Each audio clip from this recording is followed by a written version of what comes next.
The 7:42 a.m. train was a battlefield of elbows and indifference. Then a careless shoulder slammed into Kaito's back. He stumbled forward, hands flailing, and his lips met hers. A collision of mouths, clumsy and horrifying. The car erupted, gasps, stifled laughter, a woman's sharp, "Oh my." Every passenger stared at the two students frozen in the aisle. Did I just, with a complete stranger, before school? This is a nightmare. The girl, long dark hair, school uniform covered her mouth. Her cheeks burned crimson, but she didn't scream. She simply stared at Kaito with huge, mortified eyes. I am so sorry. It was an accident. Someone pushed me. Please forgive me. Everyone saw. My first kiss stolen in front of a train full of strangers. But if I cry, it will be worse. Stay composed. At the next station, she slipped through the opening doors without a word. Kaito could only watch her back disappear into the crowd. That was the worst moment of my life, but at least it's over. She's gone. I'll never see her again. But some accidents don't fade with the screech of train wheels. They linger, waiting for the worst possible moment to resurface. That evening, Kaito sat in his room, trying to bury the morning in homework. Outside, 3 silhouettes cut through the dusk toward his apartment. The doorbell rang, a sharp electric sound. His mother, curious, opened the door. 3 men in black suits stood like gravestones. Forgive the intrusion. I am Genzo Kuroda. These are my son and nephew. We are here concerning your son, Kaito. Kaito, drawn by the tone in his mother's voice, stepped into the living room. The sight of the 3 strangers froze his blood. What? Who are these people? They look like they came from a funeral. My funeral. I am Kaito's father. What is this about? Has something happened? An incident occurred this morning on the 7:42 train involving your son and my granddaughter. It demands immediate discussion. Impossible. They found me already? But how? She didn't even know my name. This can't be happening. We are the Kuroda family. By tomorrow, the facts of what transpired will be widely known. We must settle matters of honor tonight. The word honor hung in the air like a noose. Kaito's parents stared, uncomprehending. Whatever came next, there would be no escape. Kaito Saito, by kissing my granddaughter in public, you have claimed her. The only path to restore her honor is marriage. Marriage? He can't be serious. I am 16, and she's a stranger. This is medieval. You can't just demand that. It was an accident. I didn't even know her name. The intent matters little. Dozens saw the act. By tomorrow, her reputation will be shredded unless we act. Before Kaito could retort, the apartment door opened again. A girl slipped inside, her face pale as rice paper. Oh God, they've already started. Please, not like this. Not because of a stupid accident. Grandfather, please stop. He didn't do anything wrong. It was my fault too. Don't force this. Sumir, you do not understand the world. Your honor is our family's honor. This is not open for discussion. She's as trapped as I am, but her family won't listen. Neither will mine. This is a cage. The marriage demand lay on the table like a drawn sword. Neither Kaito nor Sumir could find a shield. Grandfather Kuroda, sensing absolute refusal would invite disaster, shifted tactics. He offered a compromise, a 3-month courtship, not immediate marriage. 3 months? That's still insane. A forced dating schedule, like some kind of feudal contract. I'll agree to the courtship, but only if Kaito does. We should both have a choice. Is she throwing me a lifeline or a noose? Doesn't matter. There's no way out of this room. Then it is decided. A formal agreement will be witnessed tonight. Both of you sign. A crisp document appeared on the low table. Kaito's hand trembled as he took the pen, the ink binding him more surely than chains. My name on this paper. It feels like a prison sentence. What am I doing? The first meeting will be this Saturday. A chaperone will accompany you. We expect compliance. The Kuroda men departed, leaving a vacuum of silence.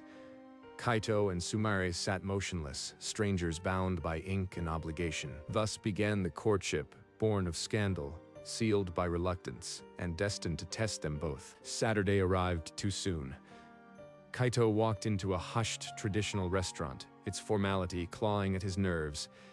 Sumire waited at a private table, a stern woman beside her. The woman introduced herself as Madame Tanaka, their appointed chaperone. Her gaze promised no escape. Every word would be witnessed. This is insane. A chaperone watching us like we're on display. How do people do this willingly? I'll have the grilled fish and tea, plain. Kaito ordered the same, lacking the will to argue. For minutes, only the clink of chopsticks broke the silence. Say something. Anything. But what? Sorry I kissed you. Want to talk about homework. You are a second year at West High, correct? I attend Seika Academy. My hobby is calligraphy. Yours? Yeah. I don't really have hobbies. Just studying. And games sometimes. The exchange of facts felt like a police interrogation. Neither filed away anything worth remembering. When the meal ended, they rose and bowed with perfect formality. No smiles, no lingering glances, just the cold contract fulfilled. For their second meeting, Kaito chose a public park, hoping sunlight might lighten the weight of obligation. He arrived first, clutching a plastic bag. He brought something. Probably another rule from his parents. Still, it's unexpected. I got snacks. Chips and soda. Figured the restaurant last time was too stiff. Hope that's okay. Chips. Like from a convenience store. I've never eaten those. My family only allows formal meals. They sat on a bench, the chaperone a distant sentinel with a newspaper. For the first time, the silence wasn't hostile. This whole situation is insane. Forced dates, chaperones, honor revival. Feels like a bad period drama. A bad period drama? You mean like those old samurai films my family watches? The ones where honor is everything. Exactly. Seven Samurai, Rashomon. Wait, you know Kurosawa? I thought I was the only one under 60. My grandfather made me watch them. But Toshiro Mifune is remarkable. I may have developed an appreciation. They argued passionately about which film was superior. The chaperone looked up once, saw two enemies in the making, and returned to her paper, misunderstanding entirely. Within days, the train incident fermented into schoolyard poison. At West High, the rumor sprouted thorns. Forced fiancé. Someone snickered behind him. No girl would touch him otherwise. Kaito's ears burned. They're all laughing at me, and I can't even deny it. This contract hangs over my head like a sign. At Seika Academy, the gossip was more delicate and more vicious. A circle of girls cornered Sumire in the hallway. Did you really use your grandfather's influence to trap him? That's what they asked. As if I would degrade myself so. When they next met at a cafe, the weight of two schools pressed down on a single table. Neither needed to explain why they looked haggard. My classmates call me the contract fiancé. They think I can't get a girlfriend without a legal document. Mine think I am a manipulator who used my family to force marriage. They look at me like I am tainted. At least you get it. You are the only one who knows what this feels like. That's something. Then we're allies against our families, against the gossip. Just get through 3 months together. The chaperone's reports to grandfather Kuroda grew unexpectedly warm. They bicker like allies, she admitted one evening. So the seeds take root. An alliance, perhaps soon more. My debt inches toward repayment. A week later, rain hammered the city. After a bookstore visit, they stood under a narrow awning, the chaperone already retreating with her umbrella. Kaito opened his umbrella and, without a word, tilted it towards Sumire. She stepped under, and they walked, shoulders almost touching in the downpour. He shifted the umbrella so I stay dry. His shoulder is soaked. Why does that make my heart pound? Here, you are shivering. Take my jacket. If I reach for her hand right now, it's over. This becomes real. I can't let them win by actually feeling this. His hand is right there. If I just No. This is a forced arrangement. Liking him would mean they were right. Their fingers brushed once. A spark, then both pulled away as if burned.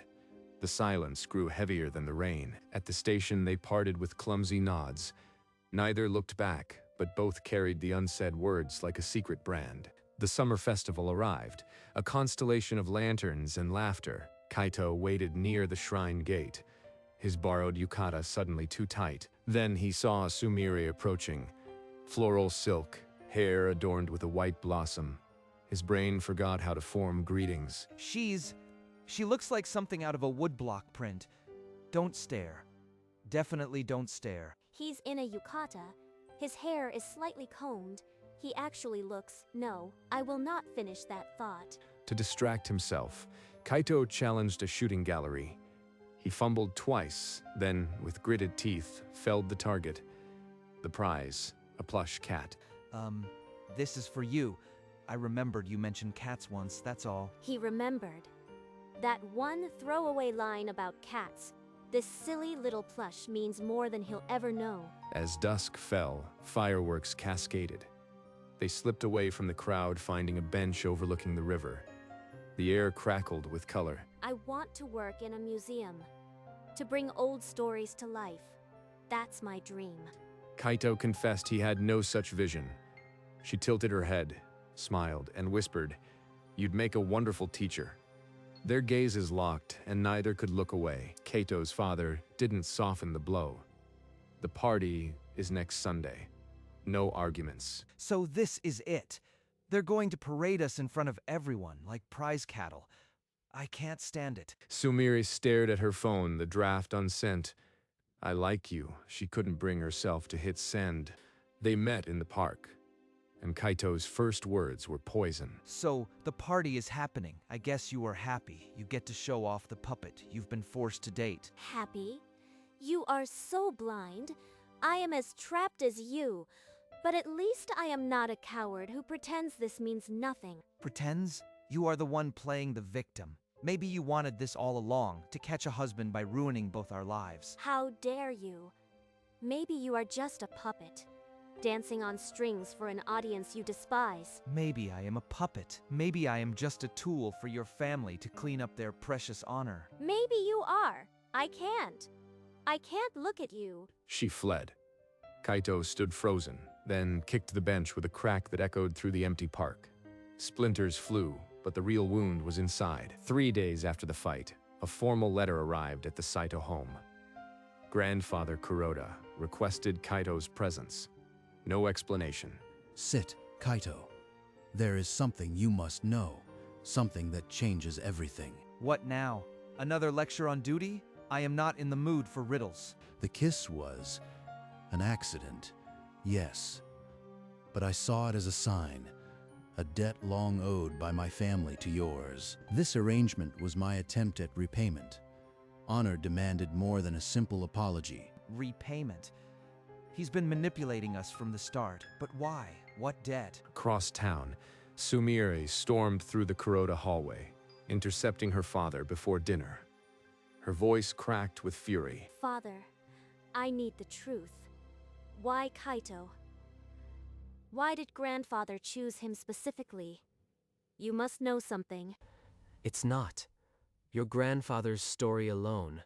There is an old obligation, a debt of honor. But the rest is his to tell. Neither knew the other was now hunting the same ghost. The truth lay buried in old paper, waiting for trembling hands. That night, Kaito tore through the storage closet. Old boxes, forgotten memories, until his fingers brushed a faded envelope. The seal was broken long ago. Inside, paper so thin it almost crumbled. Elegant calligraphy, words from another era. This letter certifies that all debts owed by the Kuroda family to the Saito family are freely forgiven without condition or repayment. Kuroda. Forgiven. That's what he meant. This debt, it's real. And he's been manipulating us because of it. Kaito showed the letter to his parents. His mother paled. His father shook his head in bewilderment. They knew nothing. By morning, Kaito stood once more before grandfather Kuroda, the ancient paper clutched in his fist. Explain this. Your family owed mine. You orchestrated everything to repay a debt that was already forgotten. That is the core of it, but I cannot say more. The rest belongs to Sumire. Speak to her.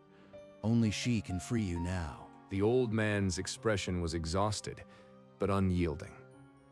Kaito saw there would be no answers here. Sumire, I have to find her. Whatever he's hiding, she has a right to know. And I have to apologize. Sumir's call came before Kaito could dial. Her voice was raw, stripped of pretense. Meet me at the park. Something's wrong. They found the same bench where they had screamed and broken apart. Now, Kaito held the yellowed letter like a confession. This letter, it's from my great-grandfather. He forgave a huge debt your family owed. Your grandfather knew. My father said there was an old obligation, but he wouldn't explain. Grandfather has been using us. All of us. He manipulated the accident, the courtship, everything. But I don't regret a single moment with you, do you? He's right. This pain, this mess. I wouldn't trade any of it if it meant losing him. I don't regret it either. He used us, but what we found, it's real. I am sorry for the horrible things I said. Without another word, she buried her face in his chest. Kaito's arms closed around her, trembling. No more running. Whatever he's hiding, we face it together. Deal? Together. But first, we need to know the whole truth. My grandfather owes us that. The engagement party descended regardless of the unanswered questions looming over both families. The Kuroda hall blazed with candles and forced smiles. Kaito and Sumire entered hand in hand in hand, their faces set with a determination that silenced the room. Relatives exchanged bewildered glances. Grandfather Kuroda rose, sake cup in hand, a fragile smile on his lips. The room lifted their glasses, unaware of the tremor beneath. To the future of our houses, bound by honor and now by heart. He's pale. His hand is shaking. This isn't just emotion. Something is wrong. But before the toast could be drunk, he gasped. The cup shattered on the tatami. He clutched his chest and crumpled to the floor. Sumire screamed, lunging toward her fallen grandfather. Her father grabbed her, holding her back. Let me go, please. Pandemonium. Chairs overturned. Kaito's mother sobbed. Father Kuroda shouted for an ambulance. Kaito dropped to his knees, pressing fingers to the old man's neck. The pulse was weak, a faltering drum. The ambulance swallowed them. In the back, Kaito held Sumire's trembling hand. Outside, city lights smeared past. The sirens wailed a question. Would they ever hear the full truth? The hospital waiting room blurred into hours of muted terror. Doctors emerged with grim faces, offering no promises. Finally, a tired physician addressed the huddle. He's stabilized, but the next day is critical. We'll know more by sunrise. But dawn didn't come before a nurse burst through the double doors. He's awake. He's whispering a name. Kaito Saito. Go. He's calling for you, not me. Whatever he needs to confess, you've earned the right to hear it first. Numb, Kaito walked the antiseptic corridor to the ICU. The door hissed open on a tomb of blinking machines. Grandfather Kuroda lay shrunken against white pillows, a paper mask hissing oxygen. Yet his eyes glinted with fierce intent. He's holding on just to speak. After all the pain, this is the moment. I have to hear every word. A translucent hand crept from the blanket, beckoning. Kaito drew the chair closer, the plastic legs scraping like a scream. Through the glass, Sumire pressed her palm against the cold pane. She couldn't hear, but she witnessed the beginning of her grandfather's final testimony. Kaito, listen well. Our debt started long ago with your ancestors' mercy. Your great-grandfather. He saved my father from ruin. He forgave an impossible debt on one condition, to remember kindness. So the family story was more than a legend, an actual life debt, a burden of gratitude he's carried for decades. When I saw your name in the train incident report, I arranged it. The push, the collision. I paid a man to ensure you two met. You paid someone to push me? The humiliation, the contract, the whole nightmare, rigged from the start. I wanted to give Sumire a strong partner and to repay your family's grace. Forgive this foolish old man's twisted method. He twisted our lives into a puppet show, but his eyes hold desperate sincerity. I don't know whether to hate him or pity him. But the confession overtaxed a failing body. Monitors shrieked as his eyes fluttered, the unfinished sentence hanging in antiseptic air. Wait, you have to finish. What else haven't you told me? Don't you dare stop now. Nurses flooded in, pushing him roughly into the corridor. Sumire caught his arm before he fell, her eyes demanding answers he couldn't yet give. He had fragments of the truth, not the full picture, and the old man's chance to confess to both of them was slipping away with each erratic heartbeat. In the hospital garden, under a weeping cherry, Kaito's hoarse voice unspooled the old man's confession word by word. He planned it from the beginning. The train, the courtship, all a puppet show for his debt. Every piece. He paid a man to push me. He gambled we'd fall in love and settle his guilt. I should hate him, but he wanted to give me a life. Why does that make it worse? We need proof. Father has the archives. If this debt is real, we'll find it. Father Kuroda, ashen-faced, led them to the old estate and unlocked a camphor chest. This is everything. The original debt, the refused repayments, a letter from your great-grandfather. Read. It is not money that restores honor, but friendship. Remember us as friends.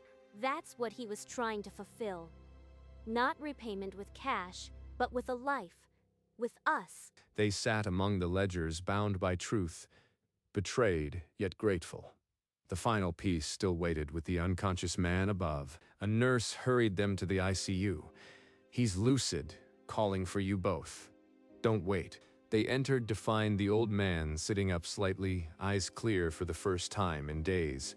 A fragile smile softened his worn face. Sumire, my only regret is not being honest from the start. I schemed, but my love for you was never a lie. I forgive you. You wanted me to be happy. And somehow, through all this, you gave me that. Kaito, your great-grandfather's mercy saved us. I only wish to make you family. Thank you for becoming worthy of her. Thank you for her, for the mess that became my greatest gift. The old man gathered their hands together, his thumbs stroking both. His breathing slowed into a gentle rhythm, a soft exhale, like a sigh of release. The monitor's steady beep elongated into a continuous, mournful tone. Sumire crumbled, Kaito caught her, the weight of the moment pressing them together in a silent, shared grief. And so, the debt of generations was repaid, not with coin, but with a love born from a manufactured accident that became entirely real. Weeks later, gray clouds smothered the sky as mourners gathered around fresh earth. The Kuroda patriarch was laid to rest beneath a weeping cypress. Grandfather, you schemed like a villain and loved like a fool. Thank you for your strange, stubborn wisdom. Her voice, though trembling, carried a strength that silenced the rain. Kaito stood beside her, an unspoken anchor. After the final sutra, the families huddled beneath a shared canopy, uncertain of what came next. We're not breaking the engagement. This started as a scheme, but it became our choice. We'll marry on our own timeline. Oh, my boy. Father would have been proud. Then it's settled. No more contracts, no more chaperones, just us. Hand in hand, they walked from the grave into the rain, leaving behind the weight of a centuries-old debt. Grief and gratitude woven together, they stepped toward a future that was finally, truly theirs. Spring came, and with it, a small shrine ceremony under a canopy of cherry blossoms. No grand hall, no forced guests, only those who mattered. Sumire, radiant in white silk, held Kaito's gaze as they exchanged rings. No contract bound them now, only choice. She's my wife. This is real. Every forced step led here, and I wouldn't change a single one. I used to dread the word engagement. Now it's the most beautiful chain I'll ever wear. Later, they wandered to the familiar stone marked Kuroda, Pink petals drifted onto the grave like a silent blessing. We brought you something, grandfather. Remember this silly cat? It started everything. Kaito lit the incense, the smoke curling skyward. She knelt, pressing her palms together. Rest well. Your debt is paid, and our happiness is the proof. Hand in hand, they rose and left the cemetery. The weight of generations finally released into the fragrant spring air. And so, what began as an accident became a destiny fought for and won. Morning light spilled into their small kitchen. Kaito fumbled with the toaster, a familiar smell of char filling the air. You still can't toast bread. I'll handle breakfast. Go sit before you burn the apartment down. She laughs, but her eyes are warm. This messy, ordinary life, it's everything. That evening, as they cooked side by side, Sumire suddenly stumbled, bumping into him with theatrical flair. Oops! So clumsy of me. Remind you of anything? Someone's going to demand we renew our vows if you keep that up. She tilted her chin, and their lips met in a brief, laughing kiss. Nothing accidental about it. Best accident ever. Who knew a curse could become a blessing? Grandfather, you'd laugh seeing this. Their kitchen, once a symbol of a forced future, now echoed only with the sound of shared laughter. In the end, the Kuroda honor was restored not by demand, but by letting go, where once there was a chaotic train platform and a mortifying kiss. Now stands a quiet grave adorned with fresh flowers, a debt settled in peace, a debt forgiven 3 generations ago, repaid not with coin, but with something money can't buy.